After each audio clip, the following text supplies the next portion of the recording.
Are we live? Oh, okay. Yeah, we live Oh, now. yeah. Oh, okay. Yeah, yeah. The Yeah, I the game. man, I need it. I mean, I'm fighting with my player for the playoffs in one league. I need what's the name? I needed Diggs to have a blow up game. And he had a so joint. So, Uh, pretty good. no, it was like so. When I say it's by Diggs standards, he had a good a decent Oh, Diggs game. It was 7 for 92 and a touchdown. I needed one of them joints, one of them Justin Jefferson type joints. right. One I 160, remember. two TD type joints. Right. But so Buffalo ended up winning 24-10. Man, New England offense, boy, that's joint. Mm. Aside from Ramondre Stevenson and the running game, that's joint Uh, Bill Belichick suspect at times. bringing out random people to score touchdowns. Yep. I'm Yeah, like, that's what he do. find these people from? That's what Look, he do. I'm looking at the box score, right?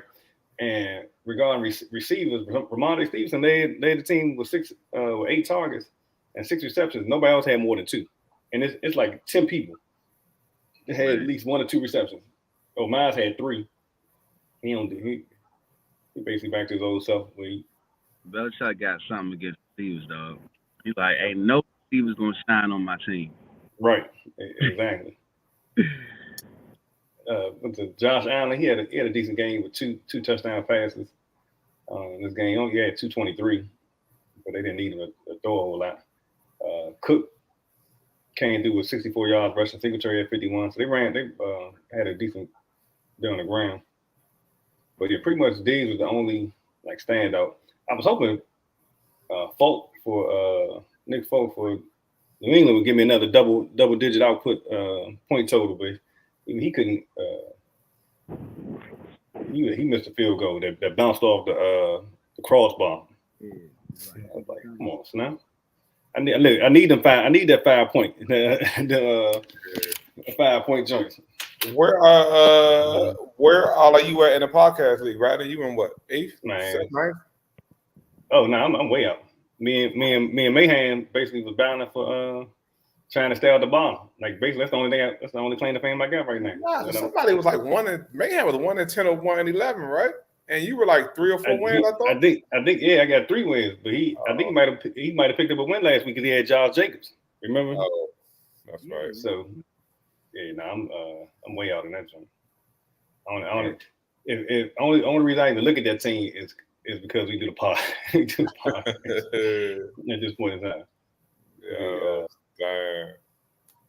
Yeah, terrible, yo. Where you at the other league? You ninth in my league? Might be like 8th or 9th, somewhere around there. But the thing is, Well, you get basically like third. four through 9, all kind of bunched up Yeah. for the most part.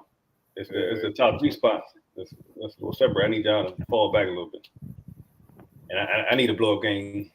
I don't have nobody really in that league that I can count on to be like, you know what, they can give me one of them funky 80 point joints that your league give. Yeah, yeah. Like, yo, Well, how many points did Jacob have last week in your? I In your think he joint? had 88. Yeah, see one of them type joints. I don't think I have anybody on my team. I got a secret weapon, but I'm not playing this week. So let's go through the injury report. Right now, the way they got it is that let's see. Michael Carter, Jets, he's not playing this week. He's already been ruled out against the Vikings, and it said so. It's like Donovan Knight, Ty Johnson get the nod. I'm hoping Donovan hold up and get most of the carries, but David Njoku's been ruled out, tight end for Cleveland. J.K. Dobbins, running back for Baltimore, he's out. Uh, he's still on the injury reserve list. And Brandon Cooks, receiver for Houston, he's been ruled out. Let's see what it say of calf injury. And they said, I don't know if y'all heard, they said they had Brandon Cooks. When did they realize they was overmatched in last week's game. He said as soon as they left the tunnel, something crazy like that. I'm like, you know, that's when you just kind of fed up with the season at that point in time. As soon as they left the tunnel. And let's see, Matthew Stafford, he's on injury reserve. So they played him on injury reserve yesterday. He can't come back to week 17. So basically, I think he's pretty much done for the rest of the season. So they call him today. Mike Williams, he's been ruled out. He missed practice all week. Dealing on ankle injury. Then there is Kadarius Toney. We already know hamstring Toney. This is par for the course for him. He missed practice all week. And let's see.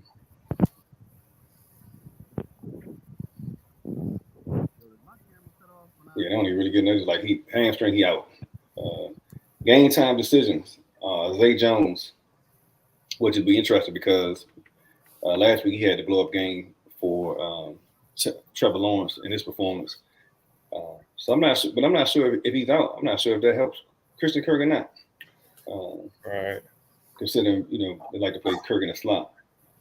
But he was limited at practice on Thursday, and it says no indication that he in danger of missing Sunday's game.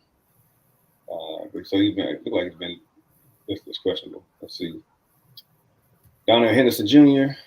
is expected to remain inactive week 13. And it says, with Travis Etienne expected to play on Sunday, Darrell Henderson will likely be inactive. Romeo Dobbs, receiver for Green Bay, limited on Thursday and returned to practice for the first time. Let's see.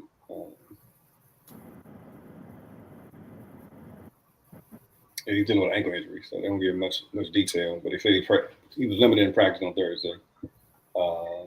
Daniel Bellinger, tight end for New York, doesn't mean much. He's a streamer type player anyway. But against Washington, and it said he had back-to-back limited practices on Thursday. Big game today. Yeah, it is. Say again.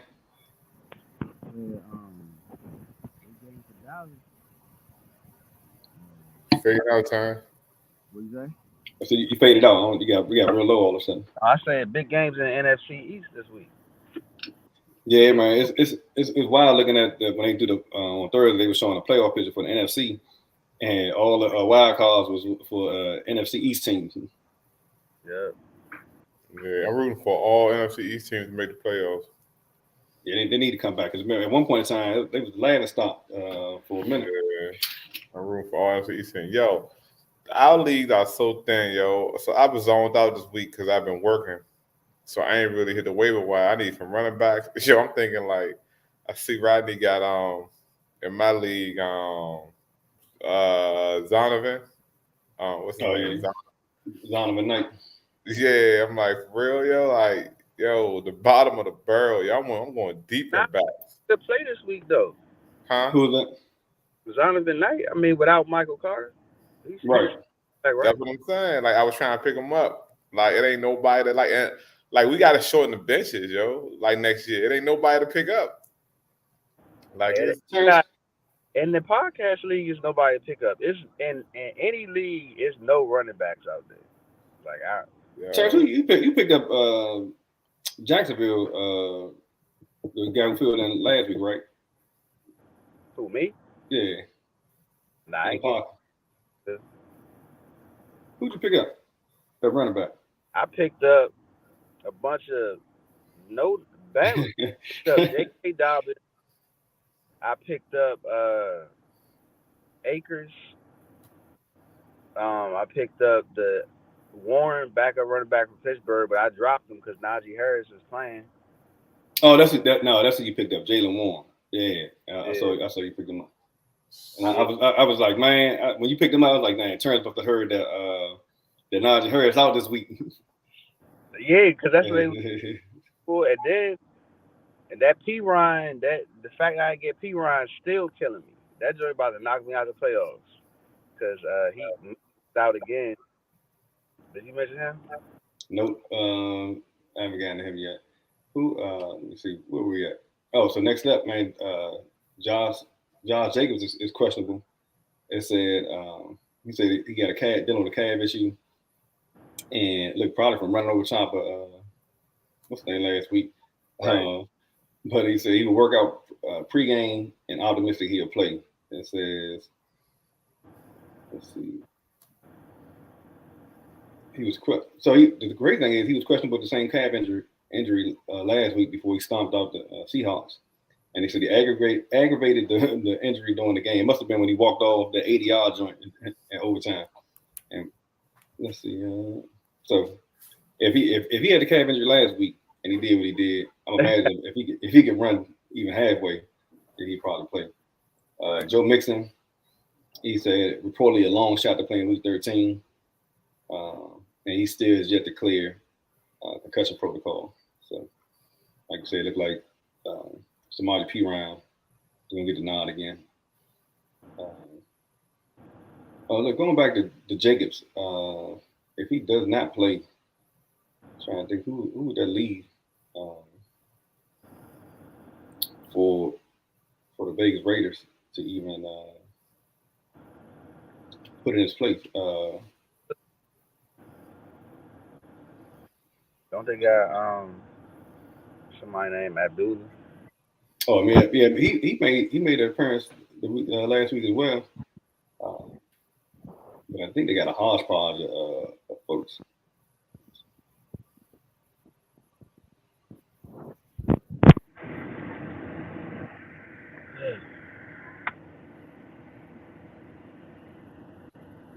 Yeah, that's the only one I can see right now. Is Amir Abdullah, Isaiah Spiller, Amir White, potentially. But it looks like Amir Abdullah would be the one to get the nod. Oh no, then there's Joshua Kelly. Oh, I'm sorry, he's with the Chargers. So no, it's just Amir Abdullah and Zamir White, the only two options if Jacobs aren't able to go. I definitely think you want Abdullah. Let's see. Then some couple other folks. Jarvis Landry, he's game time decision for New Orleans. He was limited at practice on Friday, dealing with ankle injury. But they don't play the Monday, so he has a couple more days, or at least another day, before that decision is made. Jelani Woods, tight end for Indianapolis. He's dealing with a shoulder and quad injury, and came back to practice Friday after missing Tuesday and Wednesday. Juwan Johnson, the touchdown wonder for New Orleans. It's interesting that New Orleans has two people listed at quarterback, but neither one of them played. Listed at tight end, but neither one of them actually played tight end like that. So there is Juwan Johnson plays tight end, but they line him up basically in a slot most times. And he had 4 tight end 1 finishes in the last 6 games. And it looks like he says he's been ruled out for Monday, so that should be interesting. But then Taysom Hill plays tight end, or they got him listed at tight end, but he get most of his production through carries. So I got 2 tight ends that neither one of them actually play tight end. I'm not sure how they get that pass to the fantasy gurus playing guys at the different positions. Expected to play Travis Etienne, Antonio Gibson, Cortland Sutton. Jerry Jeudy is expected to play, so that may eat into Cortland Sutton's production. And there's not a whole lot to go around in Denver, so if Jerry Jeudy played, then I don't know what that says for Cortland Sutton. But he's supposed to he's going to determine pregame workout whether or not he's going to be able to go. Darius Slayton is expected to go. Deebo Samuel, Jamar Chase, and Michael Gallup all expected to play. All right, man. Let's see. Let's take a look at. Hey, y'all. Is my camera on right now? Not at the moment. Okay. You probably switching off the app, like going to different. I try to do any type of research. They take my camera off. Yeah. Zoom does that as well. Let's see. All right, man. Let's give me some of these games. Let's see. First up on the menu, Pittsburgh Steelers versus the Atlanta Falcons. I can't imagine there been a lot of points being scored in this game. Atlanta favored by 1.5. Man, I don't like. Is there anything to talk about when it comes to Atlanta's offense? Pittsburgh is interesting in the fact that Najee Harris is expected to play. Yeah. And what you think about the dude Pickens, yo? I think he might be one of those people to look forward to for late this year, early next year, and fantasy, the wide receiver. I think he might be like on his way to breakout status, yo. So look, I'm a little. It's hard for me to give him a lot of props considering that his increase in production has come at the expense of Deontay Johnson. Yeah. But yeah, now he got an 18% target share, 33% air yard share, and leads the team in the last 3 games in yards per route run. So, Yeah. so now he definitely has. Deontay Johnson? Is he getting more than Deontay Johnson? So the crazy thing is Deontay Johnson has 19% target share, right? And then, but he only has 28% of the air yard share. So he's not getting the production or the red zone targets that he's looking for. Because he says, man, I thought this was gonna say since the first week. They say he's looking for his first touchdown in the season. Wow. Hold on, Johnson? Yep. And hence the reason why I got Johnson and Najee Harris. So now you understand why my fantasy teams are struggling. Yeah, you got one of the worst offenses. Man, one of the worst offenses all time. But it's also the trend though, right? Like he a rookie, so he only should be getting better. So he's gonna probably take more targets away from him as time goes on. I mean, it's obvious that him and the quarterback Kenny Pickett got a rapport. Yeah, because he's a rookie too. So yeah, I feel like that's the way it's gonna go moving forward. And man, look, I have a personal story, or that story kind of relates to me, and that my first year in Frostburg playing on the team, it was me, my man Coop, both was freshman wide receivers, and then and our quarterback Jason Henry was a freshman quarterback, right? So all 3 of us didn't start at all in the beginning of the season. They had upperclassmen starting, but in practice, Coop and Jason had built a rapport during the scout team, and once we did start playing, that same rapport carried over into the actual gameplay, right? Even though we didn't throw a lot, but just from that moment, and they both get noticed together because they started playing earlier than I did. Just them having that rapport early on in practice and on scout team, man, that joint turned into 4 years of a Hall of Fame career. That's what's up. At the same time. Like, so basically, in clutch time, like, look, I know my bread is buttered. And, right. Yeah, man, that joint basically was 4 years. Was formed that, during practice squad days. But yes, all right, man. So there ain't a whole lot to talk about. I know we know that Pitts is out. Kyle Pitts is out for Atlanta for the rest of the season. Patterson, in week 12, him and Algier still split the same amount of rushing attempts. However, Cordell Patterson had ran 16 routes in that game, so it's definitely possible that he had some reduction from the air. Just how much he would be able to put up is the question. All right, Green Bay versus Chicago, and Rodgers expected to play this week, and Justin Fields practiced in full on Thursday and Friday, so he'll be playing as well. Green Bay Packers are interesting. Green Bay Packers are favored by 2.5. even though they're the road team. That's basically the Aaron Rodgers effect, I believe. Over under 42.5 points, so not a whole lot of points being scored in this game. Everybody was high on A.J. Dillon. Like I know he was a heavy pickup in the free agency pool this week, and I'm not quite sure what they expect to be. Yeah, I picked Go ahead, Tom. I picked up AJ Dillon too. Just due to the fact I think what's his name was questionable at first, but I think he off the injury report now. Um, the number one running back. Aaron Jones, yeah. And Yeah. so, but Dillon did get 88 total yards last week. So, but his overall usage didn't change. He still only played 42% of the snaps, so 11 touches, and then he didn't get any in the red zone work. Yeah. And both sites I'm looking on, they have him as a sleeper or someone to pick up if you need somebody in the pinch. So yeah, he's definitely trendy this week.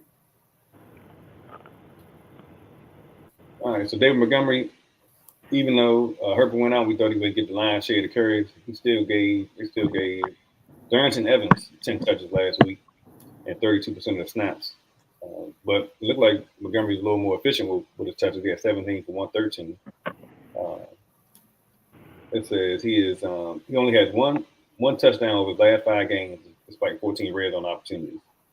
So they think his touchdown regression may be on the come up if he continues to have a backfield, to itself for the most part.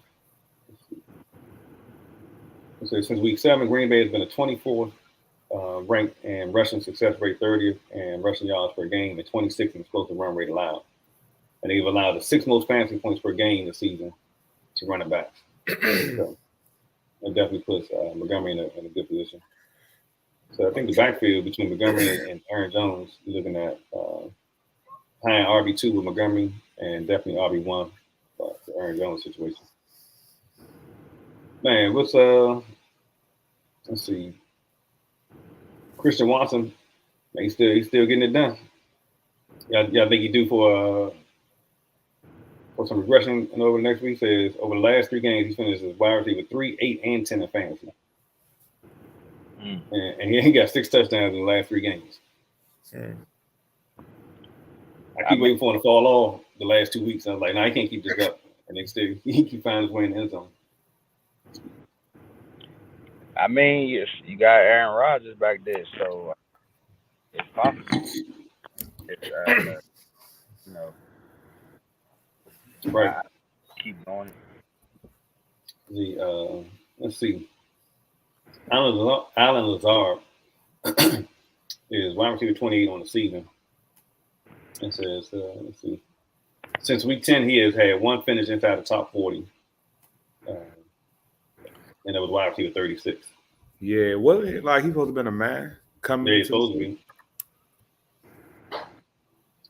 I think everybody knew he wasn't a man, though.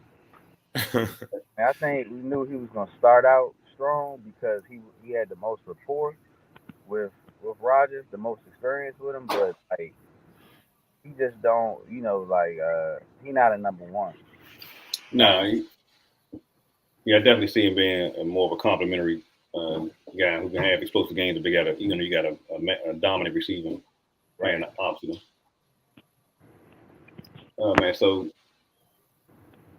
from the tight end position, you got Robert Tonyan versus Cole Kmet, and over the last 5 games, Tonyan's had a 12% target share, 54% route run rate. And let's see. He's playing against Chicago that held tight ends to the 10th lowest yards per reception and 6th lowest receiving yards per game. Cole Kmet, since week 8, has been 9th in PFF receiving grade, 17th in yards per route run, and 5 of the 6 red zone targets for the season, and had 5 of the 6 red zone targets for the season since week 8. So Green Bay has shut down tight ends, allowing the lowest receiving yards per game and 4th lowest yards per reception. And he's only had 1 target and 0 yards the last time these 2 teams met. So, and in his 2 games against the Packers last year, he was tight at 19 and tight at 28. So, I think he definitely got a risky play there for Cole Kmet. Next game up. Hold on 1 second. Yeah, I mean, you got with the tight end situation though. I mean, Cole Kmet is gonna get played by the league because there's a bunch of garbage out there. Yeah, man, that's the thing. If you look, depending on where you are, especially like now you finally got Pitts, out off the scene. So it's not even you shooting for a Hail Mary with him. He gone, so that make it even more of a garbage pail kids worth of tight ends out there. Yeah, I told you how I felt about tight ends like 6 weeks ago, yo. Like it ain't even like once you get past 2, yo, discussing them is just like just a crapshoot, man. And it ain't even a good crapshoot. It ain't like somebody gonna go off after 2. Somebody you just catches. Right. You just hoping to get 10 points out of him. Like if he give you double digits, that's a win. Hopefully you get a goal line touchdown or something. You know what I mean? Like one of the play action 1 yard joints. What you about to say, Terrence? Nah, I take 8 points the way these. Somebody, I don't know who it was. Somebody gave me negative points one time this year. A tight end screen or something. Lost 3 yards. Yeah, that was the only catch. I wish a kicker. I got 0 from my tight end position last week. Got 0, yo. It's just I ain't never seen the tight end position this bad, yo. All right, so look, so this is one thing I've been playing around with, right? So and FanDuel, I was thinking about doing this next year for the league in terms of roster construction. Like FanDuel and the DFS, they don't play a kicker, right? So I was thinking about removing the kicker and putting a receiver, right? Add extra receiver to the lineup. Okay. But the other thing I've been playing with is to eliminate the single tight end position, right? Where you just got tight end, basically turn that tight end position to a wide receiver tight end, to where you can play a receiver in that position or a tight end. So no tight end exclusive position. No, Rodney. See that? Yeah, that's too much. Not doing both. I'm saying one or the other. No. You got a tight end position. You still want them 5 points? But see, what happens is everybody's gonna pick up more receivers, yo. Yeah, that's all it's gonna happen. It's gonna be. And then the receiver pool is like it's nothing there. You know what I mean? Because you think like if you add 14 people, that's 14 extra receivers gone. Right. So now you're gonna make it 11 receivers because you got 3 tight ends that you can target next year in the draft. Yeah. You're definitely not gonna draft nobody after the first 3. If we because it keeps the balance, right? The tight end position keeps the balance of the roster, yo. You know. And then, right? Yeah, man. Nah, you can't do that, yo. You can't. You gotta have. What about the kicker position? Nah, I'm with you on that. Nah, kicker gotta stay, yo. Kicker gotta stay. Have 5 points for a 50-yard field goal, though. Man, he kicking from the other side of the maybe 60 jump. I'm with the 5. I'm with the reward in the 50-yard field goal. Okay, I'm with you, but you can't give my quarterback points for a touchdown. Oh no, yeah, no, like that should be the same. It should be the same. Right.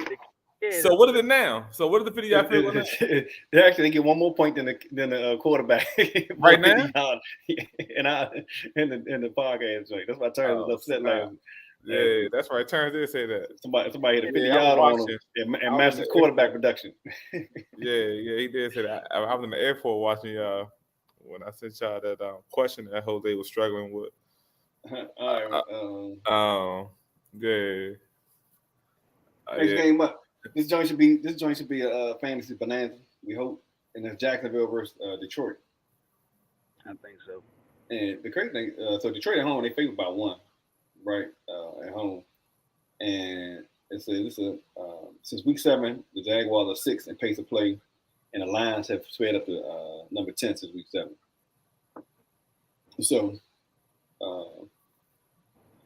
Detroit still has a balanced attack, and Jacksonville has increased their passing and neutral game script over the last 5 games, and they rank number 13. So this should be a pretty good matchup from a fantasy perspective.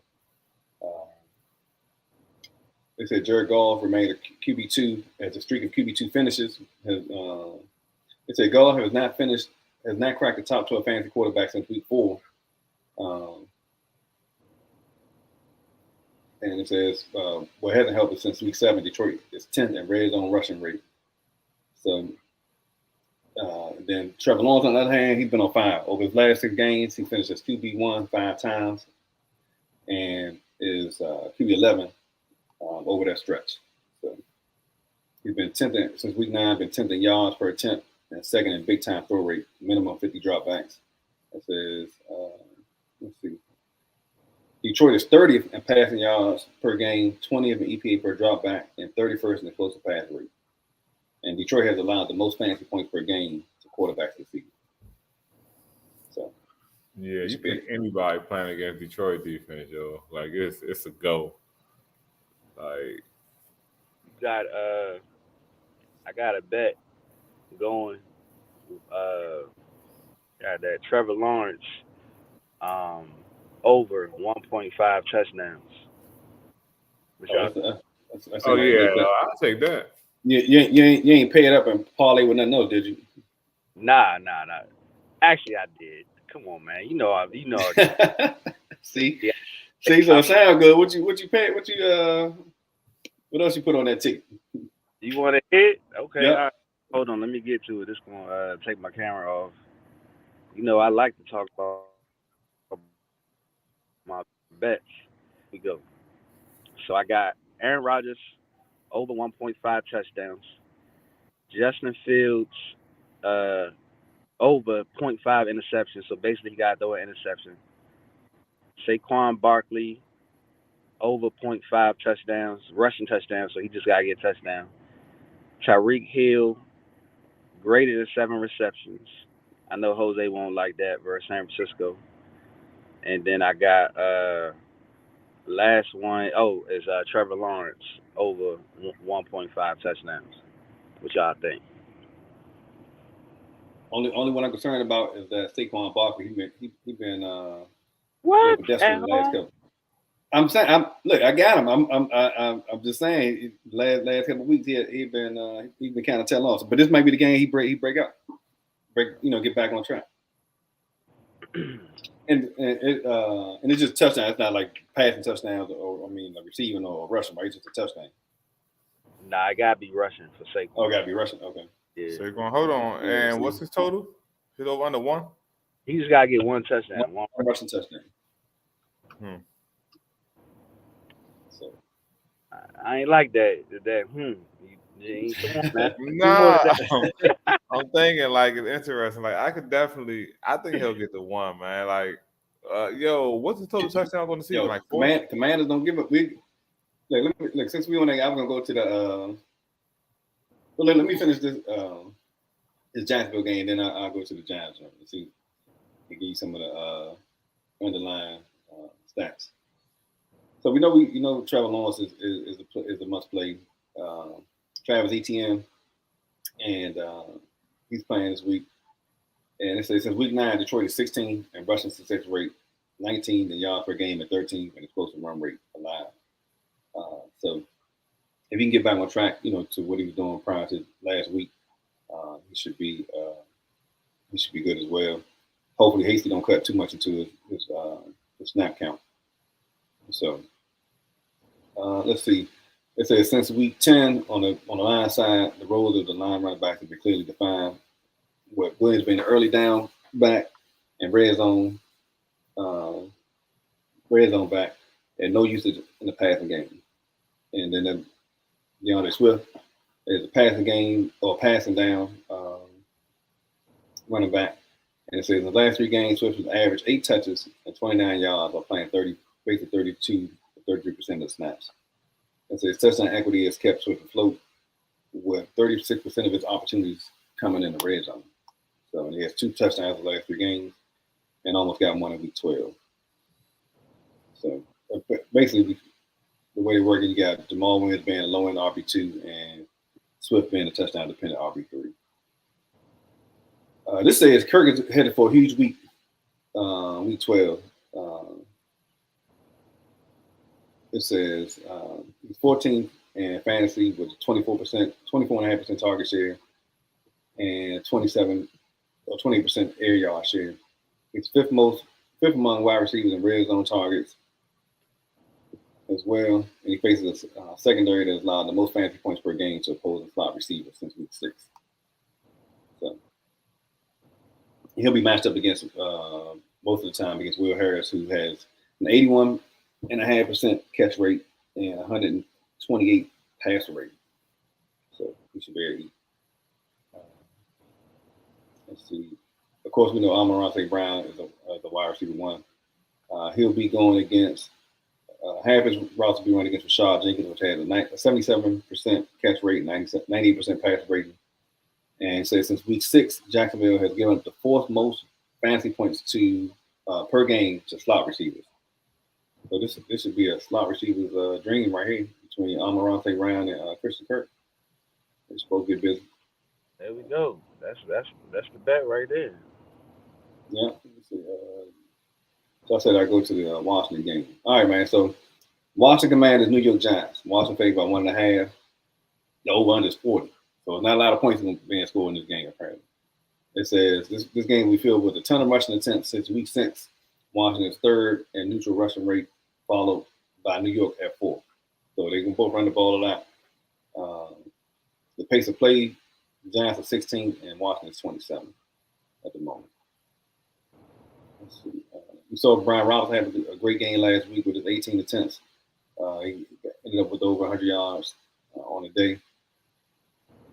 And for Antonio Gibson, who was questionable going into the weekend, since week 9, he's averaged 16 touches, 65.5 total yards. But his efficiency is tanked. It says over the last 4 weeks, among the same sample running backs as Robinson, minimum 15 carries. Gibson ranks 41st in yards after contact per attempt, 39th in missed tackles forced, and 49th in elusive rating. So he has the edge in passing game, but last week's route participation, that gap is closing. He's also dealing with a foot issue and came into the game questionable. All right, it says Barkley had, like I mentioned earlier, the last couple games haven't been that great. He's averaging 16 touches and 43.5 total yards in weeks 11 and 12. And his efficiency has begun to tank. And let's see, his yards per contact has dropped in the last 5 weeks to 1.18 yards after contact. It says over his last 7 games, he surpassed 2.5 yards after contact per attempt only once. And let's see, it says since week 5, he ranks 18th in yards before contact per carry, but he's 4th worst in yards after contact per carry, behind Melvin Gordon, Jamal Williams, and Devin Singletary. Let's see, it says since week 7, Washington is 13th in rushing success rate, 4th in rushing yards per game, 6th in explosive run rate allowed. And so they got Barkley as a low-end volume-based RB1. So, like I said, that one rushing touchdown, it may not be as easy to come by as it sounds. But we know you don't get the value. So okay, that's good. Yeah. Look, did you go to the app and change your bet? I mean, they do. They got another one, and Jen, you can tell me about this one. I was thinking about. I think it's Dalton Schultz, greater than 37.5 receiving yards. Dalton, yeah. The only problem with Schultz been catching the touchdown. Literally, he had 2 last week. Only problem with Schultz is this will be interesting. Well, you know what? Now that Dak's back, Dak's his man. Like he's been a lot more productive since Dak's been back. Right. Because Ferguson and them looked like they were him and Hendershot looked like they were about to take a lot of his touches away because they, up and coming. And I think they're gonna definitely be the 2 tight ends next year. But with Dak playing, man, Schultz is a different play. He's a good play with Dak there. And then you're playing against the Colts, so he's gonna have a ton of opportunities. Yeah. So that's another one. Yeah, that's actually a good look. Actually, if you have him, or if you can get him. Well, yeah, I mean, it's a part of the parlay. Put it in there. Yeah. So what's your parlay again, though? Like, what's the actual numbers again? You said 30 what? 30. Or 37.5. 37.5, yeah. Yeah, I go with that all day. Hold on. So it's no touchdowns, it's just yards, right? Just yards. Yeah, he just got to get over 37.5 yards. And that parlay is mixed in with your with the one with Saquon and what was the first one? Well, I'm thinking about replacing the Saquon, taking out Saquon and All right. putting in the Schultz.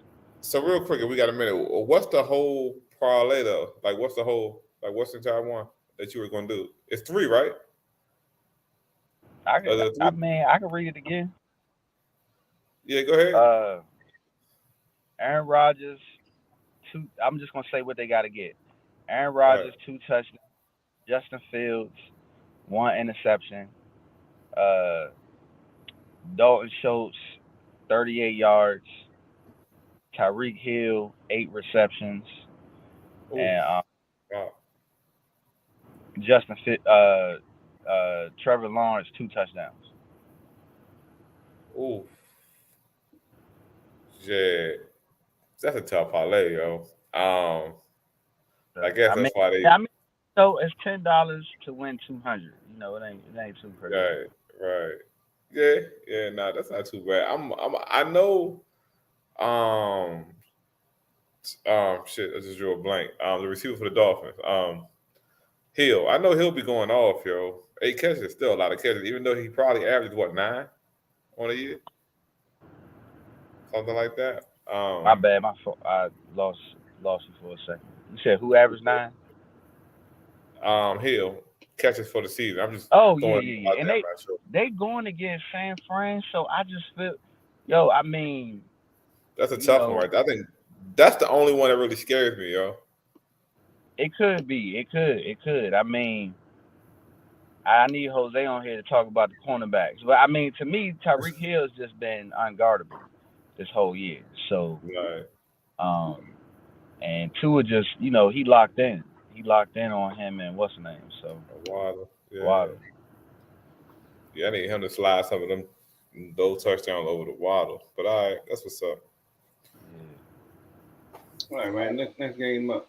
Look, let me finish off this. Let me see if I can turn my camera around. This lady just came by here walking her dog. Uh-huh. Good Lord. I don't know you live, y'all. I don't know if you right. I don't know. You might just happen to have the dog is a nice looking dog. Wife just might actually be like, oh, let me see what they're talking about on this podcast this week. Pop up for you one day. Let me see one of them episodes. Yeah, dogs are awesome, yo. So let me stop. Look. What you say that's what they call it? Is that a labradoodle?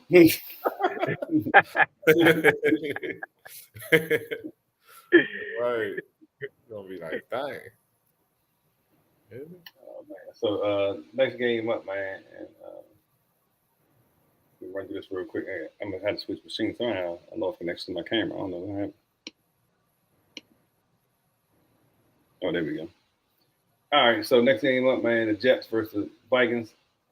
This is Minnesota favored by 3. The over-under is 45.5, which I think, based on Mike White being a quarterback, the over-under definitely probably increased, considering the change of quarterback, and they expect the Jets to be able to put a little more resistance. But it says, I don't know. I guess the question is, it says the Vikings 26th ranked pressure rate. Should keep the pocket clean for most of the game. And let's see, the Vikings have been basically passive bonanza this year. They're 32nd in passing yards per game, 29th in explosive pass rate, and 26th in success rate per dropback.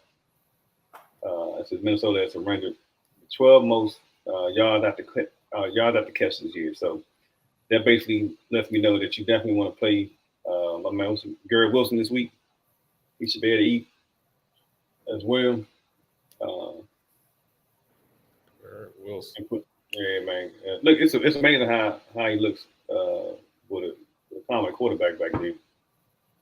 And this coach said he does the easy things easy, or make the easy things look easy, I guess. Let's see, Donovan from Michael Carter's out, so Donovan Knight looks like he's going to get the nod this week. And let's see, he's playing Dalvin Cook. He's playing Justin Jefferson, right? And let's see. Yeah, Kirk Cousins. Let's say this will be the Jets are 7th in passing yards per game, 1st in EPA per dropback, and 5th in explosive pass rate allowed since week 7. They've allowed the 12 fewest yards after catch and missed tackles. And let's see. No, that's it.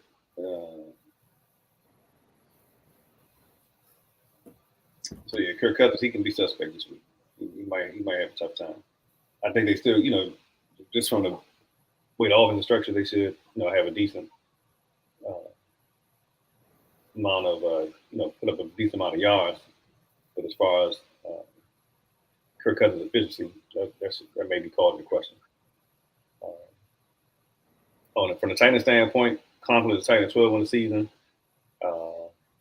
We had a 16% target share, 70% route run participation, and 13 AR share. So he's 12th among tight ends with 4 deep targets and only has 3 red zone targets this year.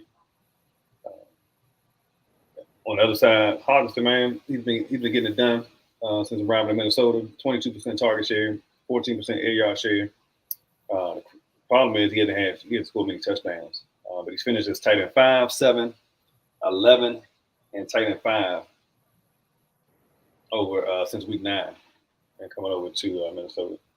So he's basically guaranteed to be in the top 8, 4 to 8 tight end conversation, despite not having a whole lot of touchdown production. And it says New York is 15th in catch rate and yards per reception allowed to tight ends, but they're only one of 2 teams yet to allow a touchdown to tight ends. So that's pretty interesting from that standpoint. Next up on the slate is Tennessee versus Philadelphia. Tennessee, Philly's favored by 5.5. Over under is 44.5. AJ Brown Bowl. Hey, give me a second, fellas. I gotta grab my charger real quick. All right. But this is the game that Dallas fans need to be looking at, because y'all need Philly to lose, because y'all got them next week, right? Yeah, we need that. Is it next week? I think it's a couple of weeks. Hold on, let me see. Yeah, we need that bye, yo. Like Cowboys need that bye, and that Green Bay loss hurt that 14-point lead in the fourth quarter. Right. Because that's something that would have made up. Nah, Dallas got them like at the end. I think it's the last game of the year or the next to last game. I think it's Christmas Eve, actually. I think it's Christmas Eve. Yeah, it's Christmas Eve. Okay. Yeah, because the Cowboys' schedule is like the Colts, the Texans, the Jaguars. The Colts, the Texans, the Jaguars, and then the Eagles, man. So, yeah, they definitely should win through the Eagles. But yeah, that 17 playoff now changes everything, man, because only one team gets that bye. Yeah, y'all in the running for it. Yeah, they should probably they're gonna be favored every game here out except maybe the Philly game. And I like Tennessee, man. I think Tennessee, like I said last week, I think Tennessee can make a run. Just based on Derrick Henry. You can give him the ball 30 times. It's crazy. Right. You fading out. I heard you get the ball 30 times. Yeah, I said you can give him the ball 30 times. It's crazy to me. Yeah. The problem with Tennessee from a fantasy standpoint, though, they only got really like 2 plays, right? AJ Brown and Derrick Henry.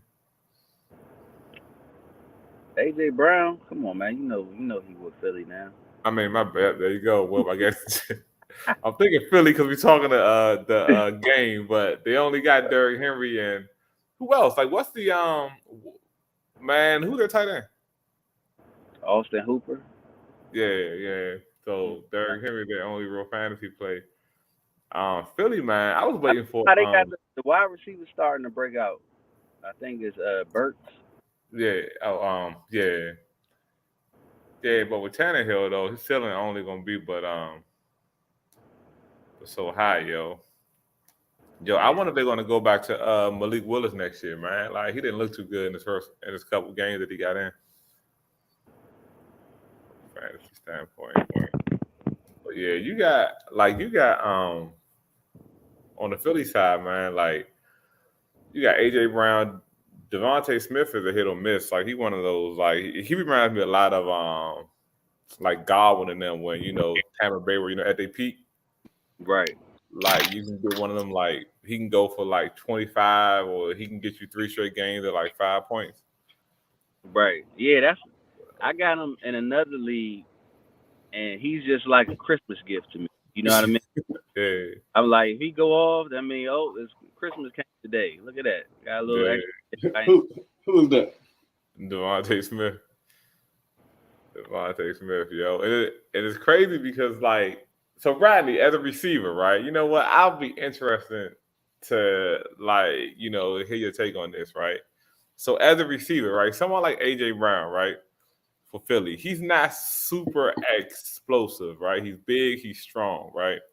So as a novice, as a person who is just watching someone run routes, what makes someone like him great, right? Meaning that he just has a spot to get to and he gets there, but he's not explosive, right? Like, why can't you game plan him out of a game? Man, I think his biggest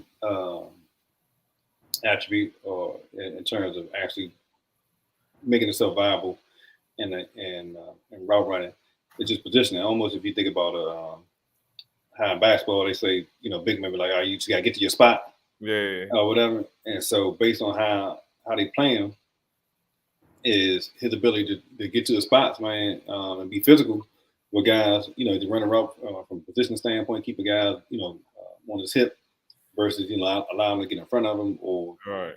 And once he gets position, it's almost, like you say, it's hard to get around a big body once they actually get position. So I think it's probably one of his best things. Yeah, that makes sense. It's like me in practice going against Julian Peterson.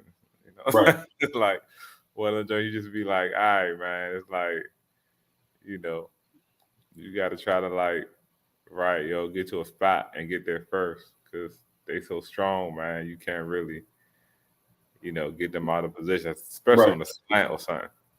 Exactly. Yeah. Terrence like, he's gonna play for Tennessee, and it's like, we clearly know that. But they're the same game. It's the AJ Brown Bowl, so right. Man, what you guys think about Treylon Burks? He had a breakout week 11 last week. Terrence to try to make him into a superstar just now. Terrence said he. Was that the Christmas gift you talking about? Oh no, you talking about? Nah, not Small Smith. Nah, I'm just messing with him. He just mentioned him and said that he actually coming along. Yeah, he coming along. He had a sneaky touchdown last week. Picked up a fumble. Or fell on the bubble. Fell on the fumble. But Rod, do you still stand by your claim you made a couple weeks ago, which I thought was outrageous? What's that? AJ Brown was the best wide receiver in the game.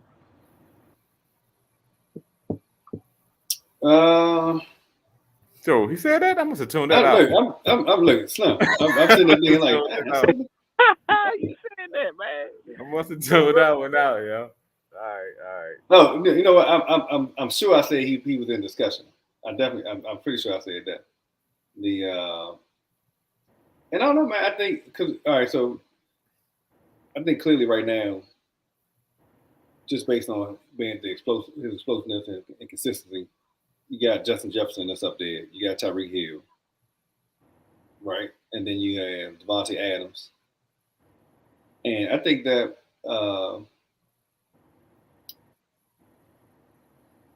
right now Justin Jefferson is just doing something completely. He's just bonkers at the moment. So see, I don't like. I mean, I'm even taking Hopkins over AJ Brown. Ooh, really? Ooh.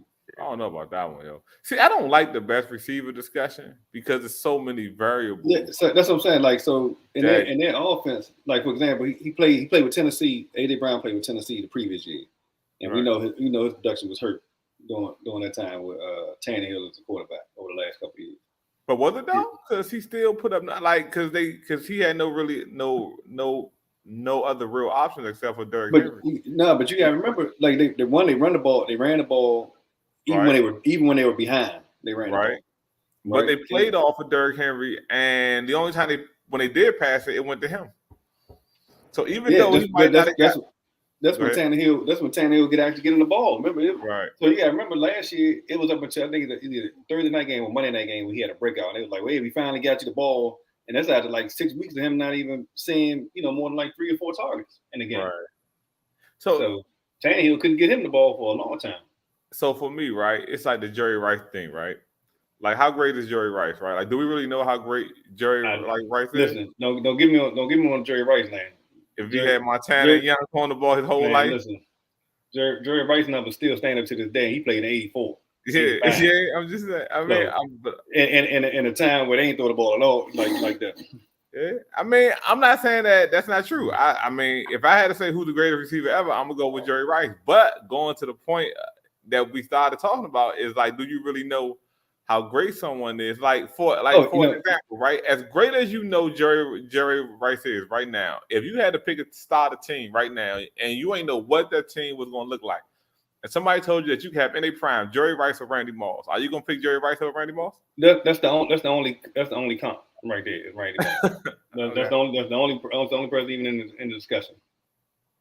Let me see, but no. So even after. When Jerry Rice was on the same team as Tim Brown, he outshined Tim Brown. And they both had the same quarterback. When they had Rich Gann? Yep. Okay. And Tim Brown's a Hall of Fame. I mean, Tim Brown is Tim Brown, though. He's not like, Jerry. He Hall of Famer. Like, you can't. Yeah. What else can you say about him? Like, Jerry got. I mean, I'm not saying it's not. I'm just saying that it's just that's the point of how everything matters when you're talking about a receiver. A receiver is so dependent, right? Oh, so the other thing is, I think you get these moments or these pockets where you can kind of say, okay, this guy was a dog regardless of what the situation was. Because you look at Randy Moss when he got a chance to go to New England and saw him playing with arguably the greatest quarterback ever. He put up the greatest season ever. You know what I mean? Like so. But he also had some stinker years, but them had mostly to do with his attitude a lot of the time. Right. Exactly. So, yeah. But also, and like real quick, that's why receivers go off. That's why they're called divas. But it's like, when you're the most physically gifted person on the field, and you're totally dependent on somebody else, and you depend on other things to work right for you to get the ball, like you're gonna have a bit of a problem with an issue. Like I'm 6'4", run a 4.3, got a 40-inch vertical. It's so funny you say that though, because I never hear like running backs complaining about their offensive line as much as you hear wide receivers. I mean, that's unless they just don't do it in the news. You know what I mean? They know not to do it in the news. Like they'll get crushed. It's the same reason why a lot of times quarterbacks won't complain about their O-line, even when they get demolished. Some of them would do it. We've done that. I can't remember if it was a boys club or high school, but we did that one time in practice. Like somebody was complaining, and I can't remember. I think it had to be JV. It couldn't have been varsity. And we were like, yo, and it might have been a coach that did it, or it might have just been us. We were like, yo, just let everybody go. Like, we're like, just let everybody go. And when we got somebody crushed, and I'll never forget that. I can't remember where it was, though, Well, it Yo, was fun.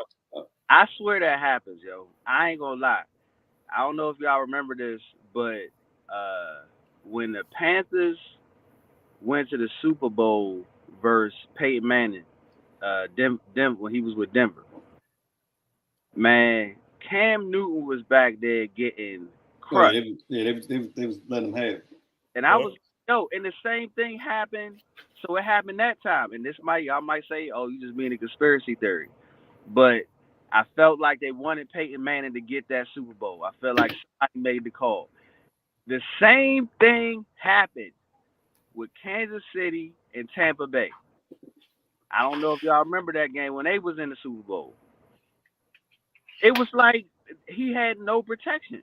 You know what I mean? I was like, yo, they want Tom Brady to get the Super Bowl because Mahomes is getting zero protection right now. Like, do y'all remember that? Yeah, I remember. My only issue is that I can't see it happening on like that stage, yo. Man, shoot. Like, It's a lot of moving parts. yeah, I can't see it on like that stage. Though, is it a lot of moving parts? Yeah, it is because you one as a professional football player, you know you're always being judged on your most recent performance, and so it's on film. So that means you gotta get everybody on film and to agree to be like, you know what, my next contract coming up, or I'm trying to get these bonuses, so I got to be willing to throw that away to be in cahoots with 4 other people. You already made it. You don't already did your job. Nah, not necessarily, depending on where you are on your contract. And I don't remember where everybody was, but for example, if your contract was up that year, you needed your last performance could have make or break your the next contract. Yeah, because you putting stuff on tape, yo. Like when you put stuff on tape, like that stuff stay there. No, it don't go away. Yeah, that's your resume. Man, because I know that game with Cam Newton, they was just letting. I was like, goodness gracious, how did y'all get to the? I was like, these man was just coming through like y'all just nothing. Well, no. So look, I'll tell you the flip side of that, and that you would have wanted somebody to win, which would have been Brady. But every time they went against the Giants, they let them have it. They couldn't do nothing with them, and that was when they had the most explosive offense in the history of the NFL. And they got to the Super Bowl and couldn't block nobody. And then from a wild card team. I'm just turning into my father, man. So, man. Oh, so Gene, back to your point about starting your team with a receiver, right? Another person throwing in that mix, and most people won't say it, but I gotta give the dude his props. Man, it's Terrell Owens. He was a problem, Joe. Yeah. Only issue with Terrell, not the only issue, besides the locker room cancer thing. The other issue with Terrell, but we weren't. He was just going on pure talent because Randy Moss had issues too. His hands were suspect some at times though. Remember, man, like he's a beast, but he would drop the shit out of some passes, yo. This dude, he was a problem, Joe. Like he was. I want to say him and AJ Brown was about the same size, but he actually could run like a horse. So would you put him in that discussion over Calvin Johnson? I just don't think to me Calvin Johnson just didn't play long enough, and you said he was. He didn't play long enough. What's the other Detroit receiver I'm thinking about, yo? They had a bunch of busts. Yeah, a bunch of busts. They had Mike Williams, Roy Williams. It was one more, right? Yeah, Mike Williams, Roy Williams. They had the dude that they drafted that was out of either Michigan or Michigan State that flamed out. I think he had drug issues. So I don't know how you could be like that physically gifted and flame out a receiver, unless again the stuff around you isn't working. But it just ain't weird to me, man. Let's see. So look, AJ Brown. So we consider AJ Brown to be a big physical receiver, right? Yeah. He's 6'1", 226. Terrell Owens is 6'3", 224. Yeah, but that kind of still to me makes AJ Brown bigger though, because he got about 2 pounds and versus 2 inches. Right, he's more compact though. You know what I mean? Like I never understood why people consider tall people big people, unless they got girth with them too. Like, oh, he's a big man. I'd be like, yeah, but he's slim. Yeah, I can see you talking about 10 pounds. That's 2 pounds. Right. So that's what I'm saying. Like 4 2 inches. inches, and He's supposed to be heavier. Say right. again. 2 inches, you're supposed to be at least like 8 pounds heavier, yo. I don't know about that one. Not playing that position. No, right, but that's what I'm saying. He gonna have to be. The dude is more. You gonna height the weight. He's definitely more solid. No, Right. but to me, the only thing to say is that once they start playing, AJ Brown is going to be fatter than Terrell Owens. Clear, right? I'm not in no way in hell am I saying AJ Brown is better than T.O. I'm just saying when you gave that number like it was a telling number, and I think when Terrence is just saying if you're 6'1" and you're only 2 pounds lighter or you're the same basically, that argument means that you're the girthier, stronger person. Nah, when we talking about big, we talking about height too, though. We talking about in terms of his physical presence between from here to here. Catch radius and all that. Yeah, he got a bigger catch radius and from top to and side to side. No, definitely. Okay, that's fair. I mean, you could take it to basketball, man. Like Big Baby Davis. He not. I know that's extreme. He not super tall, but he's solid. He compact down there. You know what I mean? And he was limited. Oh, look at he was. The new dude you talk. Is that the name you just said? The new 7'4" dude who's skinny as what? Oh, that man was bean pole, right?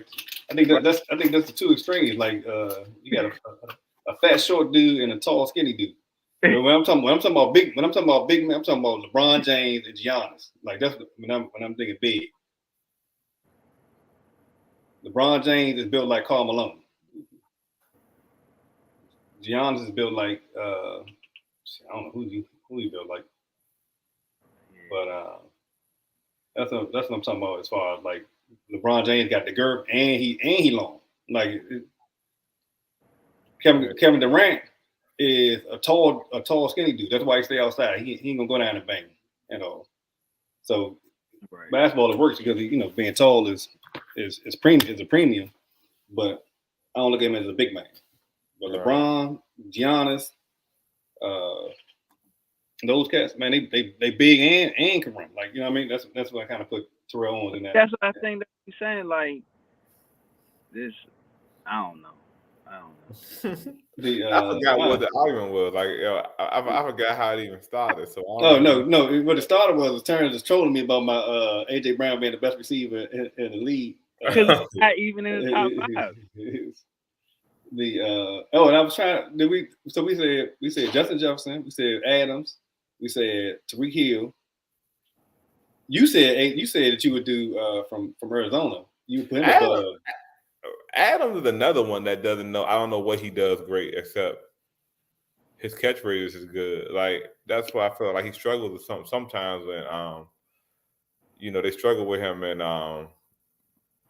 Vegas. Like they gotta consciously get him the ball because I don't like he's not physically dominant. He's not a super fast guy. He's not a super athletic guy. He's not a super big guy.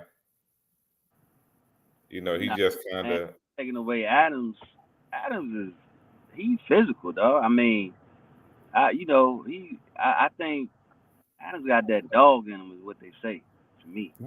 Yeah. That's how I feel about Cooper Kupp. I don't know what Cooper Kupp does. Mm-hmm. I when I look at him, I'm not like super impressed when I watch Cooper Kupp. But you just get open. But when I saw him catch that little short joint and take that joint like 70 yards and outrun everybody, I was like, okay. Like everybody act like he's not fast, he's just quick. And that's the other thing too. I know that we get sidetracked, but with these receivers, it's like an opinion forms or a theory, not a theory, but an opinion forms about them, and it sticks, right? And it's like even if your eyes tell you something different, it just stays. Like for example, I said AJ Brown wasn't fast, but I think he is fast, right? like people look at CD Lamb like he could take the top off a defense or he's super quick or he's good. But I bet you AJ Brown's 40 time is probably faster than CD's. Like CD's is only like a 4.5 in the combine. I'm pulling it up now actually. So AJ Brown ran a 4.49 at the combine. I think CD Lamb might have ran like a 4.5 or something, yo. And it's funny how people don't really know these things. They just like it just sticks to someone that's fast. Yeah, CD ran a 4.5. I forgot Jamar Chase. I'm putting him over. Oh yeah, so I can see him being an argument. Adams, Chase, Jefferson, Jefferson. Who else? Hill, Tariq Hill. All right, Tariq Hill. Terrence said Hopkins makes his top 5, but I don't know. I'm not sure about Hopkins. I say Hopkins definitely got hands. Got the probably maybe the best hands in the league. But I don't know. But I think I say that I think Brown is in the discussion. Yeah. So real quick, and then we can move off this. So you know who else was the classic example of not being physically good, but somehow just had 130 catches for no reason every year? Are you talking about Arizona? Nah, Michael Thomas, yo. Oh, Michael Thomas. I thought you were gonna talk about what's my boy name from Florida State? He used to get busy. He averaged like 100 catches per year. Oh, so went to Arizona. That was playing with Fitzgerald on the other side. Yeah. Oh man, I can't think of his name. Florida State. We forget about him, yo. Bolden. Yeah, Anquan Bolden. Yeah. That's it. Yeah, he's the same. Yeah. And he look another 6'1", 220 receiver. And couldn't run to save his life when it came as far as flat out speed. But shit, you give you 100 receptions every year. Fellas, I got about 3 minutes and I gotta. Yeah, look, we way past time, man. We supposed to have been finished these games. But let's see, man. Baltimore faced by 8 against the Broncos. Over under 38.5 points. So we know there's not going to be a fantasy bonanza on this one. I don't think you can touch anybody from with Jerry Jeudy coming back. I don't think you can touch anybody from Denver.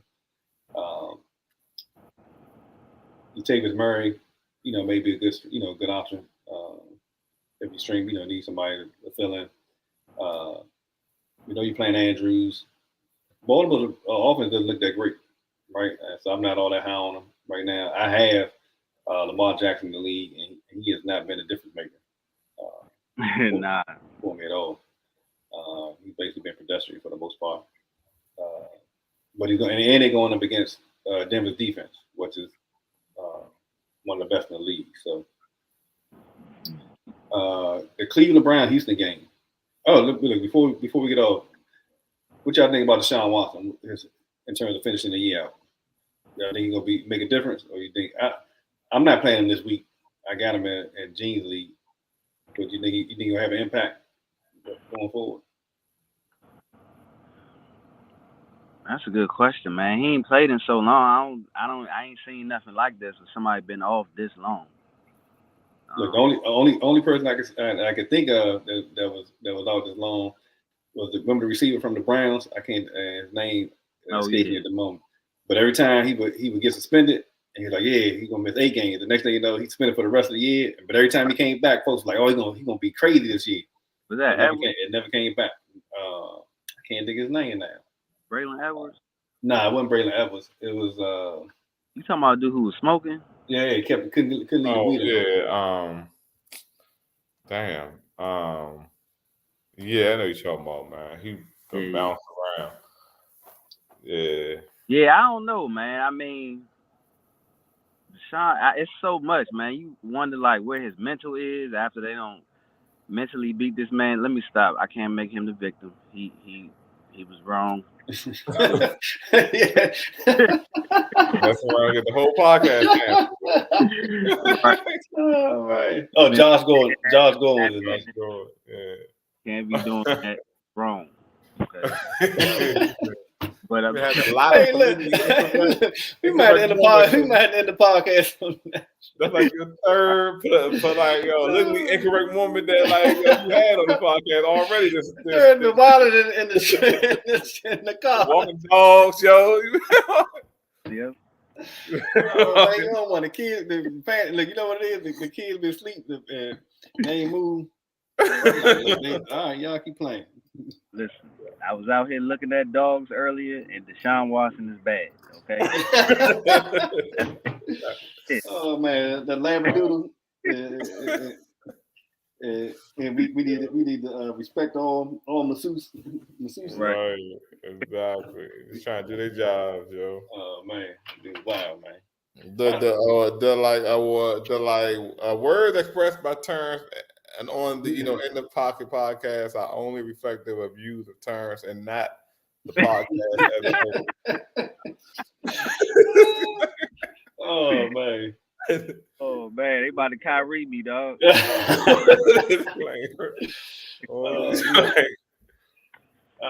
see. We get. I don't know, man. Any parting shots, man? I know I got to jump off too.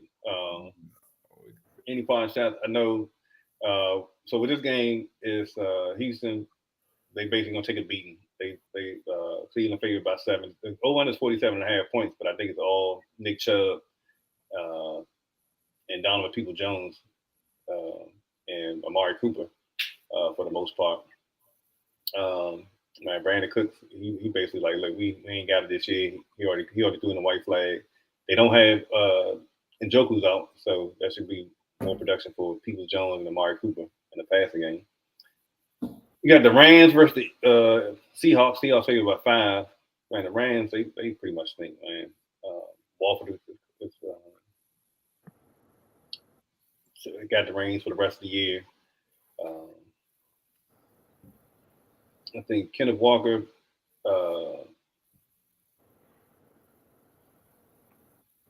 he's facing the Rams team that doesn't give their 4th in success rate, 6th in rushing yards per game, 3rd in explosive run rate allowed. So just based on volumes, he's gonna get RB1 type of production potentially, but I don't see it being a blow-up game for him.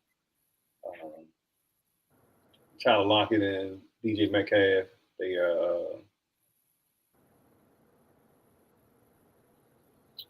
I don't know. It's I'm looking at the stats for the Rams defense, and they're not giving up a whole lot in that standpoint, but they look like they're both borderline are. Say again. Low scoring game. Yeah, that's what everything I read it says even though Seattle favored by 5, they're not going to get a lot of points, a lot of production. So yeah, I don't see it. This is a game I may try to avoid a little bit. Yeah, I actually benched Geno for Aaron Rodgers this week. What you think about that call, Gene? Man, Geno for Aaron Rodgers. I mean, it's 50-50, right? It ain't crazy. I mean, you just said it 3 years ago. I looked at you like you was crazy. Like, yo, we need the drug test Terrence. But it's a 50-50 crapshoot. It ain't. Man, so look, let's do this for Jose. The last game we'll cover. We go ahead and break out. Miami Dolphins versus 49ers. San Fran is favored by 3.5. 0-1 is 46.5. Y'all see that many points being scored in this game? I do. Yeah. I think Miami got numbers. I mean, they unstoppable to me. So. What's interesting is since week 8, since week 8, each team has been outside the top 20 and pace of play. Miami's 22, San Fran is 29. Really? Yeah. It says, and inside the top 15 in neutral pass rate. So basically, Miami passed the ball 13 most times, and 14 most times for San Francisco in a neutral game script they pass in terms of passing. This game gonna be fascinating, yo. It's gonna be interesting, man. It says Wilson now on injury report. And it says since week 7, the 49ers are 14th in rushing yards per game, 10th in EPA, 11th in explosive run rate allowed. And then most of it is playing this week. But he didn't really see too many touches over the last couple of weeks. Christian McCaffrey, he had his knee issues. going in. But against Miami, since week 7, Miami's 14th in rushing success rate, 10th in rushing yards per game, and 14th in explosive run rate allowed. So on the ground, it might be a tough slaying for McCaffrey, but he has passing game upside. So yeah, this game gonna be fascinating. Like I want to see what these terms was saying was like. He think that Miami is unstoppable, but San Fran supposed. I think the only thing that could really stop him is a pass rush. But like Miami does a lot of quick passing because Tua doesn't have like the greatest arm, so they set up their deep ball on a quick pass, and so it's gonna be interesting because doesn't San Fran has corners, right? Or they hurt or something, right? Like, what is that with San Fran's corners? I know it's something about. So this says Hill will run about 55% of his routes against Charvarius Ward and DeMondre Lenard. And both. Let's see. It says. San Fran is 29th in DVO against deep passing, allowing the 13th highest deep ball completion rate.